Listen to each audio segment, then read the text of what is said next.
People's Platform. Good evening and welcome to the People's Platform. I'm Niresh Eliyatambi. My guest tonight is Thyagi Ruwanpathirana. She is the regional researcher at Amnesty International, and tonight we are going to discuss truth and reconciliation, or the truth about reconciliation. Good evening and welcome, Thyagi. Thanks, Niresh, for having me. So, it's been almost 15 years since the war ended.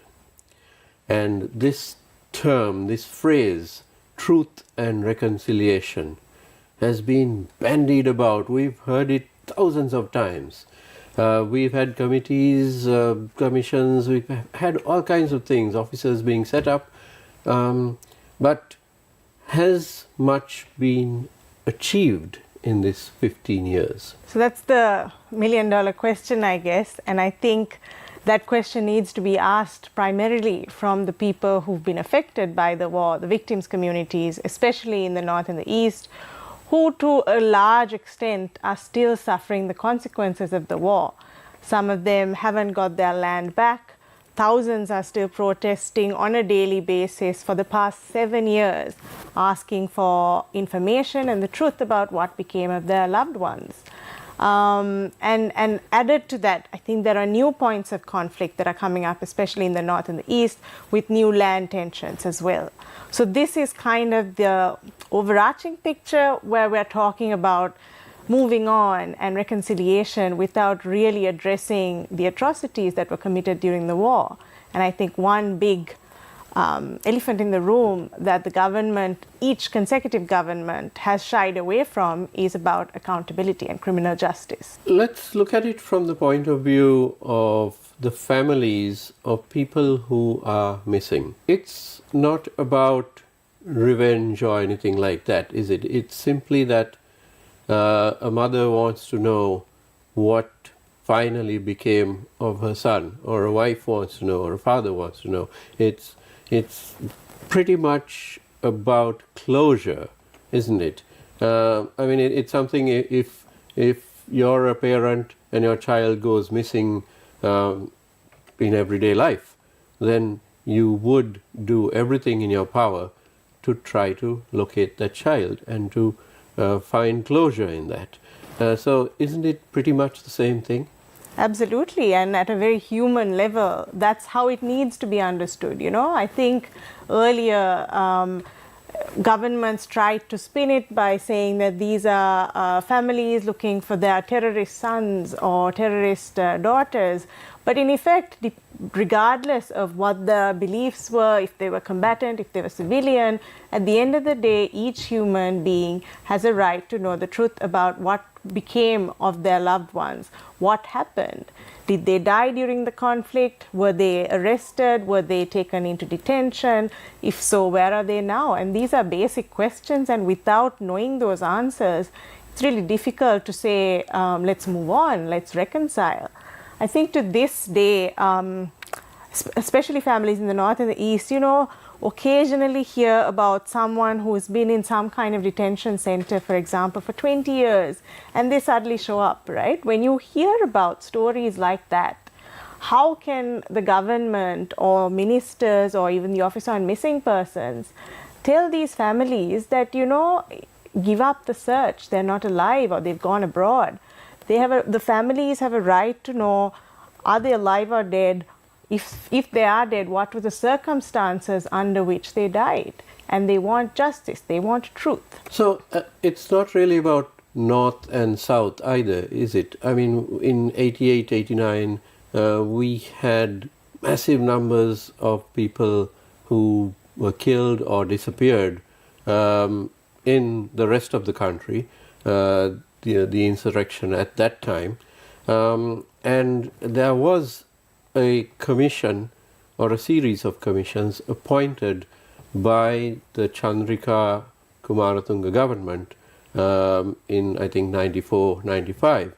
And that very successfully, correct me if I'm wrong, very successfully documented the people who had disappeared, and there was something like 30,000 of them. The main commission, as I recall, was headed by Mrs. Manori Muttettuagama. And there were 3 other regional commissions. Zonal commissions, yes. So that was not about prosecution or revenge or anything like that. It was simply, in the end, those commissions served as closure for those victims to a certain extent, perhaps. But in the north and the east, after 15 years, we don't see that happening yet. So with the zonal commissions, they did cover a lot of areas, not just the south. So there were areas in the north and the east covered as well. But I think what came of it was that apart from it being a glorified documentation process, which serves to an extent as state acknowledgement, because these were commissions of inquiry appointed by the president and a state entity, so there was a level of acknowledgement that there were disappearances in the country, right? And actually Amnesty's own figures on enforced disappearances in Sri Lanka is from 60,000 to 100,000, and those figures include the southern insurrection disappearances as well as the north. So, and these figures were arrived at using the figures that were used by or given by presidential commissions of inquiry. But I think, I mean, even in the north and the east, there have been multiple commissions, right? There was the Maxwell Paranagama Commission, there was the, which I think found out something like 20,000 odd persons disappeared. Then there was the LLRC Commission. Again, a number of disappearances were documented as well. So now there is so much commission fatigue because there have been a number of commissioners who have come, delved into the same past over and over and over again, documented it, and in some cases even provided the government with a closed envelope of people who they think needs to be prosecuted based on the information they've collected. Of course, that's not a criminal inquiry. It's a commission of inquiry. They don't they're not really judicial bodies. So there has to be a judicial inquiry, an investigation into these, which can be complemented by these processes, and there needs to be prosecutions. In fact, during the Paranagama Commission hearings, I think I sat through about 60-70% of them all over the country, in the north and the east. There was a presence of the Attorney General's Department at the hearings. So the victims would go to the commissioners, talk about who went missing, and the Paranagama Commission would then direct them to the Attorney General's Department. But what happened to them? That's the thing. I think that's really the elephant in the room, where everything stops at a report or a commissions of inquiry report, which is then handed over to the president, and then nothing gets done. And the victims are like, why did we engage with this process? What did we gain out of it? In some cases, yes, reparations or compensation was recommended and they managed to get it. But for those who are really after the truth, who want to know, or people who kind of know what could have happened, and I'll give you an example. So for example, there were people at the end of the war who were handed over on the basis that the military made a promise that they would be inquired into and then released. These were people who may have been in the LTT movement for a day, because the LTT also forced civilians to take up arms during the end of the conflict, right? So, and then there were, long-term combatants as well. Families pushed their loved ones to surrender to the army and declare that they were even a soldier for a day. Even at the behest of the LTT, they had to fight at that point. And they were given the assurance that you will be interrogated and then you will be released. And there were hundreds of people taken away in buses, never to be seen again. They were seen last in the custody of the Sri Lankan government. So in instances like that, could you imagine the plight of the family? Because they're like, if I didn't force my son or my husband or my daughter to declare they were with the movement for at least a day, maybe they could have been alive today. So that's really, the kind of agony they're going through now. They're really kicking themselves for having done that. Tell us about the new act or the new bill which is pending now, which is, I think since January it's been in the works. Could you tell us a little bit about that? Yes, so there's a new bill for another new commission called the Truth Reconciliation Commission that's been gazetted, I believe, on the 1st of January this year. So that tries to establish a new commission. But what's different from past commissions is that past commissions were set up under the Presidential Commissions Act, which means it's the presidential's prerogative. But here, this is going to be established through the legislature. So it will be a parliamentary act that sets up this commission. The commission is going to be, going to have a number of commissioners. I think it's from something like 7 to 21 members. They can have public hearings, so on and so forth. There's a lot of sort of repetition of what we've seen in the past. There's no sort of even obligation to at least start with the commission reports of the past that's already in the custody of government.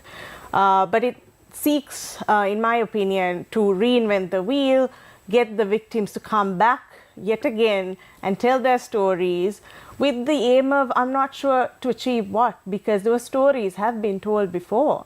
If at all, what could have been provided is some guarantee of justice, which is what we're not seeing in this bill. Is it that the reports which are collated are simply not disseminated, and therefore very few people know what has already been investigated and collected, and then you see this repetition happening? I mean, how many reports from presidential commissions of inquiry, and there have been many commissions which have investigated absolutely every subject you can think about, from why the Samanalawewa Dam was leaking to mass disappearances throughout the country. But we are generally not privy to these reports because it goes to the president and then that's about it, isn't it? And what happens to those presidential reports? So generally, if the commissions were set up under the Presidential Commission of Inquiry Act, then at the end of the commission sittings, they collate the report and they hand it over to the president. So and this, mind you, the entire exercise is run at the taxpayers' money, right? Like that's state expenditure. But there is no obligation on the president to make these findings public. So essentially, in the past, I think when commissions of inquiry were set up, it's a colonial thing, they were sort of envisioned to be this kind of mechanism to look at malpractices of the state, to take sort of remedial action. It's not really meant to be an instrument to be used against or when there are human rights violations, for instance. But this happened. And so some presidential commission reports are made public, and then some of them are still at the National Archives, which are publicly accessible. Or even if they are not made public, 30 years after, you can go access it at the National Archives. So to an extent, most of this is accessible. Manori Muttatugama's commission reports, Parnagama's at least one report is made public. The interim reports have been made public. But there's no follow-up action. That's the thing. I think in many governments, we see when something happens, let's appoint a commission, they look into it. That's almost like now become a gimmick. It's become a joke that people know that if someone says we're going to set up a commission, nothing's going to come out of it. So that's kind of like the approach. But I think with this commission, the new bill that's out, I think it says there's a provision for it to be submitted to Parliament and things like that. But only difference, what's bad about it, the big elephant in the room that I spoke about earlier, is the justice element. Initially, during the Yahapalana years, I think it was Mangala Samaravira, the foreign minister at the time, was spearheading the transitional justice movement, and there was a resolution of the UN Human Rights Council where there was a consensual resolution where the Sri Lankan state was signing on and co-sponsoring a resolution, I think probably for the first time in the council as well, where it wasn't contested, right? And there was a promise made by the Sri Lankan government that they would embark on transitional justice and that there would be a truth commission, there would be an office on missing persons, there would be a reparations office, and what is understood to be a hybrid court, because it was supposed to be a court that was going to have the participation of foreign and Commonwealth judges. But out of these, the Reparations Office and the Office on Missing Persons were set up, the TRC and the hybrid court weren't. So what's happening now is the government sort of trying to bring back elements of that past, but without having a comprehensive accountability mechanism to go with it. So what this bill does is that it has links to accountability, meaning if victims come forward and say that there's been a crime that's taken place, I saw it, I'm a witness to it, the commission can come up and say, okay, you can go and complain to the police about it, as if they haven't already. And so there are these sort of almost farcical links to accountability without really having a commitment to follow through those very things that people have been protesting and demanding justice around. Okay, with that we'll take a short break and we'll be right back.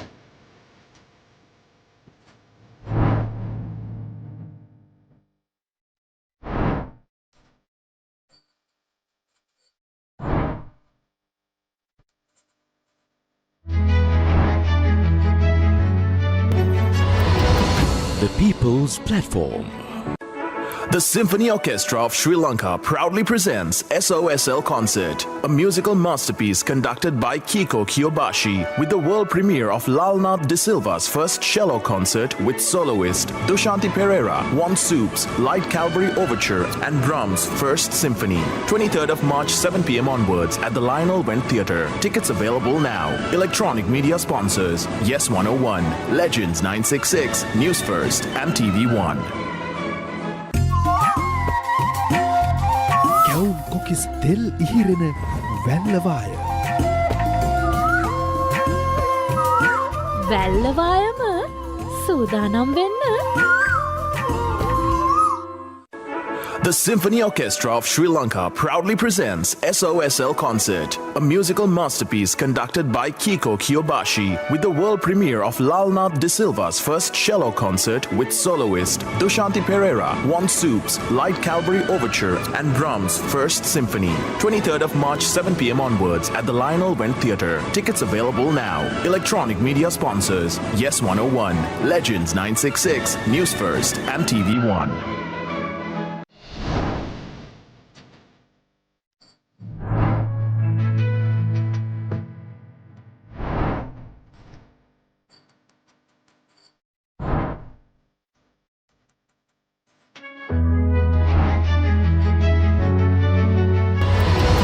The People's Platform.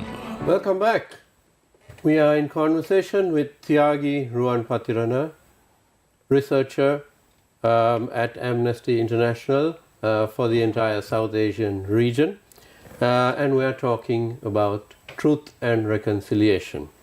And now, Thyagi, let's talk a little bit about Geneva. You referred to it a little bit before the break.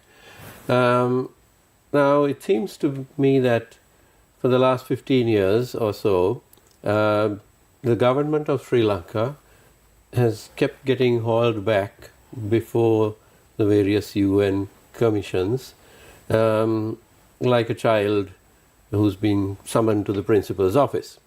I mean, yes, for a few years, fine, but it's been 15 years, and Sri Lanka seems to give a lot of promises and then seems to be beating around the bush, and finally next year, same story, a lot of reports, a lot of countries talking about us, and nothing much seems to happen.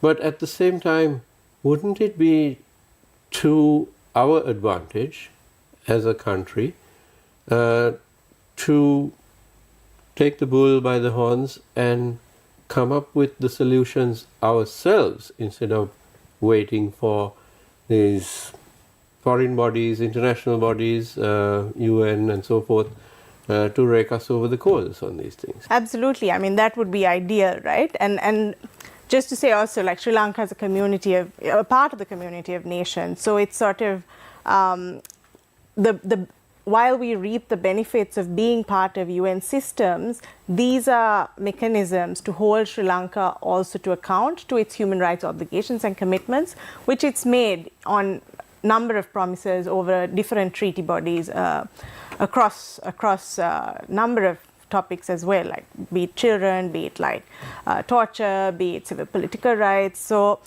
Sri Lanka being a part of this means that, you know, there are certain obligations while you reap the benefits of being in that space, right? So ideally, yes, Sri Lanka does look after its own human rights. In fact, when people say, you know, there's another resolution that's been brought against Sri Lanka at the Human Rights Council, I always contest that because, you know, as long as these, even if it's a community of nations, if it's UN member states, the Human Rights Council, anyone is talking about human rights as the Sri Lankan people, then it's for the people. It's not really against Sri Lanka unless you think it's the sitting government it's against. If it's not really delivering Sri Lanka's own people's human rights obligations, then it should be, you know, something we all need to aspire to and push for. And we've seen that also. I think the big elephant in the room that I've been speaking about is impunity. Impunity is entrenched in this country to the point that, you know, you can't get accountability and justice for just even a basic robbery. That would take 4 to 8 years sometimes to get some sort of justice on, if you even decide to go down that route. And then just imagine trying to get justice for some kind of offense done, a criminal offense done by a state actor. It's almost unheard of, which is why a lot of victims, be it Easter attack victims, be it protest victims, be it victims of the war, everybody has really lost faith in the Sri Lankan criminal justice system, that it's now going to the Human Rights Council asking for justice because they believe that nothing is getting done here, which is why the families of the disappeared have been asking for answers for the past so many years, and they've given up on domestic justice. They've asked for an international court. They've asked for International Criminal Court to take up Sri Lanka. So that's the kind of way and reason why Sri Lanka keeps coming up. And I think in September, this current resolution lapses. There may be a new resolution as well. Again, trying to keep Sri Lanka to its own obligations on human rights promises. But again, we must make the distinction between the government of Sri Lanka and the people of Sri Lanka. They are certainly not one and the same. So it is the government of Sri Lanka which is being held to account. Absolutely. And we trust that the community of nations is doing so on behalf of the people of Sri Lanka and also people around the globe.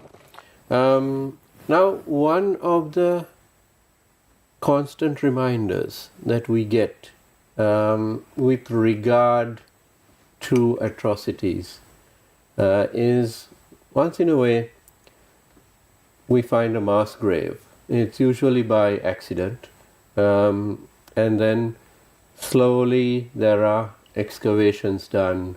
But over the years, over the decades, the progress in these particular mass grave excavations has seemed extraordinarily slow. And it was so 30, 40 years ago. There are mass graves of victims of the 89-90 insurrection. There are mass graves. There's one huge mass grave of the 678 policemen who were massacred by the LTT after they surrendered. That was in 1990.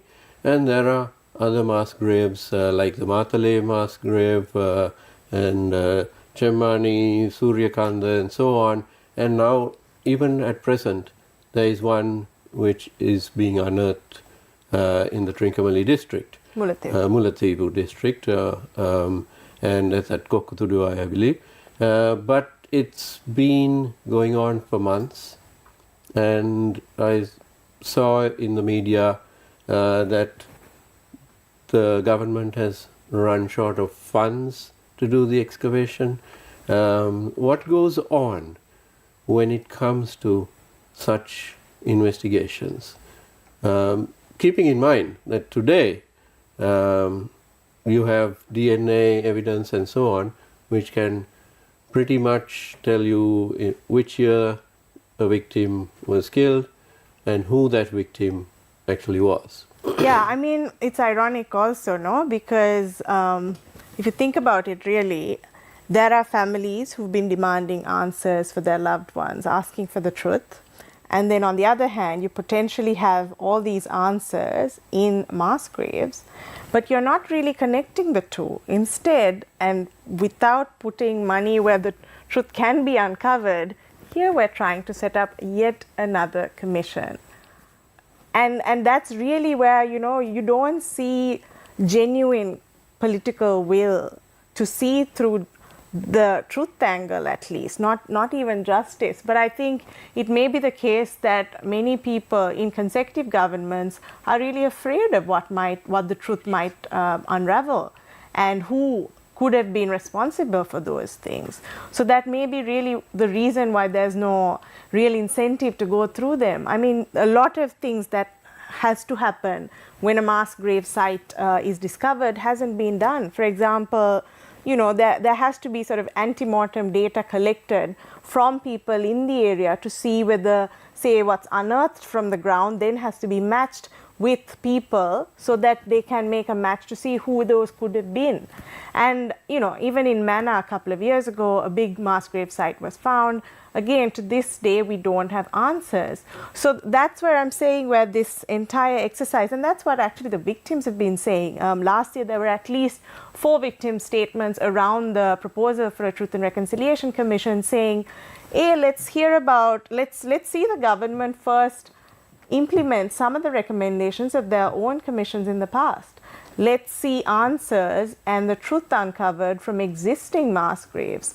Let's see the surveillance and harassment that's going on a daily basis in the north and the east stop. Let's see new land acquisitions on contested land stop. Let's see the Prevention of Terrorism Act, which consecutive governments have made promises to repeal or at least issue a moratorium on its use. Let's see those stop for a bit so that we can believe the government when it says it's genuine about truth and reconciliation.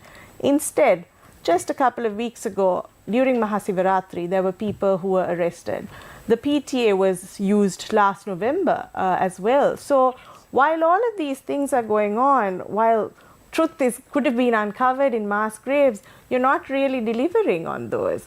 So in this context, I can see a lot of victims really rejecting this new commission, which is a shame.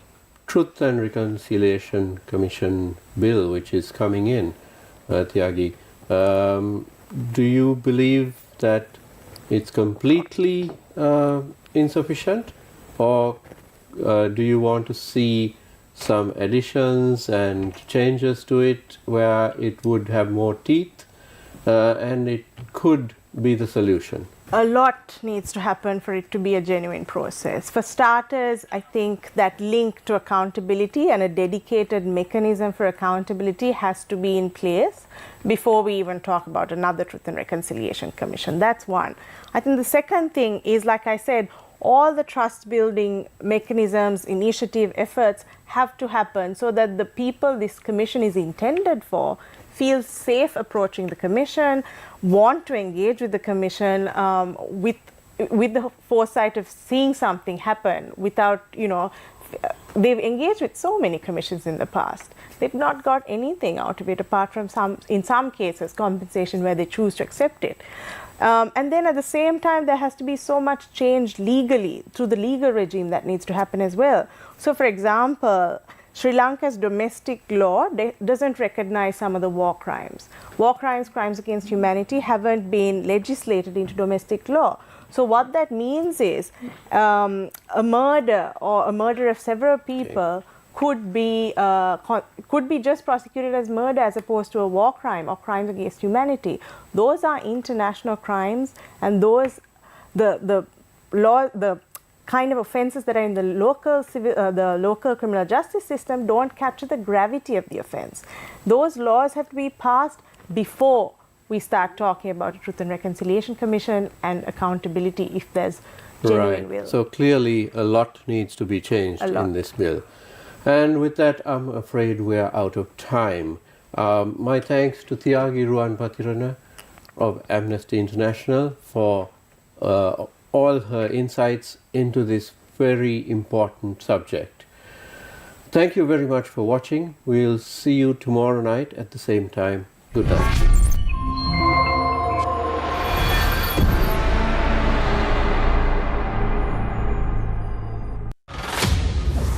Who is to blame for cancer patients being inoculated